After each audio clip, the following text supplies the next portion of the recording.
अरे बेट्यानो, इतक्या लवकर मी काय जात नसतो तुम्हाला सोडून. हा, मला बी अजित पवार म्हणतात. माणूस निघून जातो, पण त्यानं जनतेसाठी झिजवलेलं आयुष्य आणि कर्तृत्व कधीच संपत नाही. महाराष्ट्राच्या प्रशासनावर आपल्या कामाचा वेगळा ठसा उमटवणारे लोकनेते आदरणीय अजितदादा पवार. आज दादा आपल्यात नाहीत, ही भावनाच मन हेलावून टाकणारी आहे.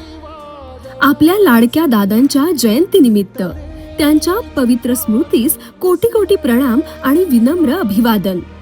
अभिवादन करते श्री ज्ञानेश्वर उर्फ माऊली आबा कटके, आमदार शिरूर हवेली मतदारसंघ, सदस्य मराठी भाषा समिती. जाता जाता माझ्या शैलीत डोळे पुसून शेवटचं सांगतो, आता रडत बसू नका. उठा आणि कामाला लागा. माझा महाराष्ट्र आपल्याला अजून खूप पुढे न्यायचा आहे. तुमचाच कामाचा माणूस अजितदादा पवार.